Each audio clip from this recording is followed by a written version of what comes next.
It's hurt because I know people don't care about these kids like I do. And they should be the ones leaving, not me. Because I don't want to. Ed Reed gets fired before even coaching a game? Why? Bethune-Cookman's doing him dirty. For a lot of jobs in sports, you get paid well, become an integral part of the game, beloved by people. And you usually get to flex working for some big organizations.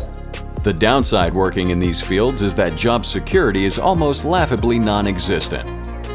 Whether it's basketball, football, or any other sport, not performing on the field gets a lot of heat and pressure on you, and you might be looking for a different job by the end of your contract. This is true for all pro players you can think about, having to resort to move into a different overseas league or a smaller program. And it's not just players who deal with these struggles and concerns. Being a coach of any college football program is a dream come true. You get paid a ton of money, and you get to lead and guide a bunch of players to become the best ever. Reality is, though, that when your season starts showing up as more losses than wins, the front office won't think twice about kicking you off in favor of another coach. That and a whole multitude of reasons, like a star player disliking you, the front office disagreeing with you, and a whole cavalcade of reasons can be made up for why you deserve to get fired. Suffice to say, head coaches, especially at the college football level, are always in the hot seat of losing their job for whatever reason. But that makes the entire situation with the NFL legend Ed Reed's college football coaching stint more absurd and unbelievable. For those who don't know Ed Reed, Reed was an absolute monster on defense as a defensive back, being a champion in college for the Miami Hurricanes team of '01, a Defensive Player of the Year, and a 9-time Pro Bowler in the NFL. This guy has a long resume and has the reputation. And with his stint at Miami Hurricanes as an advisor going well, he's shown that he can be a good coach for the program. Ed Reed finally had a stint as head coach for the Bethune-Cookman Wildcats. Except somehow in the span of only 25 days, less than a month, Ed Reed was fired, or in the words of the Wildcat bigwigs in a statement, they mutually decided to part ways. Which Ed Reed himself has said is not the case at all. This entire situation starts off with recently hired Ed Reed complaining about how, knowing full and well they have a new head coach for their program, they didn't even clean up the office this guy was staying at, exposed fully well by Ed Reed, live on Instagram. Leave. I'm not even under contract doing this. I'm mutting us. These motherfuckers ain't even clean my goddamn office when I got here. Who you think got this cleared out? That building right there got trash in it. He exposed how the entire campus was filthy, with trash all around, and made it a point that he was out there cleaning it up himself, even if they didn't have a contract yet. None of this was exaggerated, by the way. You can see just how messy the entire campus looked through on live. While this very much is an issue, and understandable why Ed would feel disrespected, he definitely didn't help things by airing out the dirty laundry live on social media. So again, completely valid on Ed Reed's part, but he still should have chosen the high road, or at the very least, speak privately with the team about it. A week after this, Ed Reed releases a long statement on Twitter that basically states that he and the team could not come to an agreement during contract negotiations about the team's future and how he'll direct the program. Reed multiple times during the statement addressed that he wanted to be more than just your average coach. In his own words, he wanted to be an agent of change. This statement apparently comes after weeks of communication from his camp and the team negotiating the terms of the deal. He said many times that the university made good on previous agreements they had discussed, regarding things like proper provisions and resources for the student athletes of their program.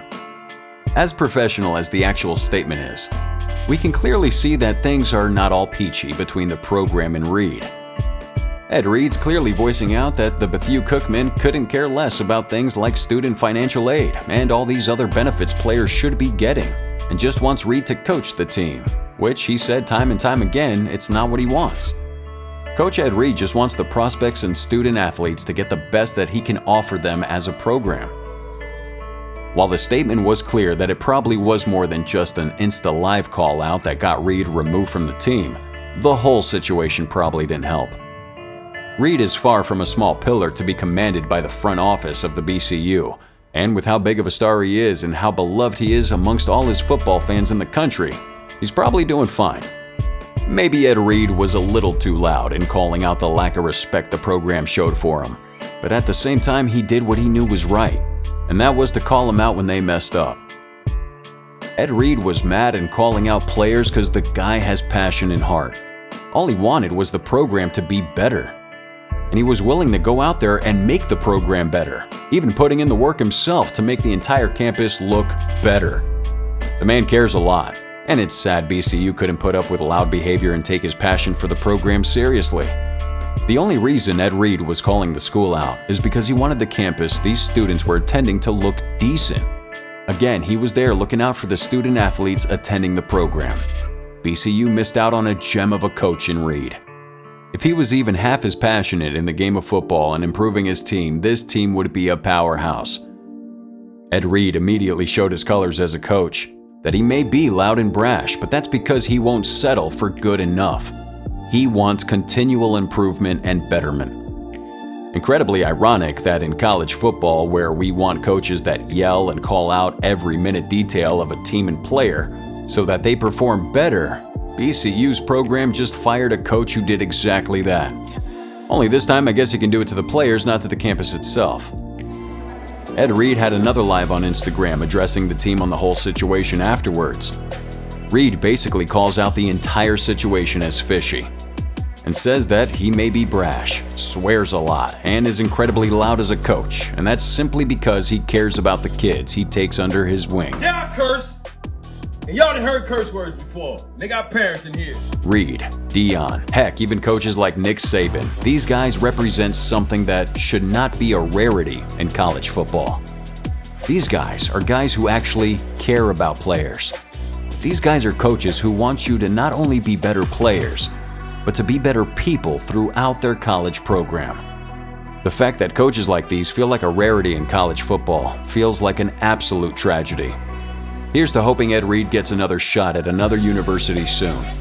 Whether it's a head coach, defensive coordinator, or whatever position he deservedly gets, a guy as passionate as him who wants nothing but the best for a team, at the very least and absolute minimum, deserves a chance to do that.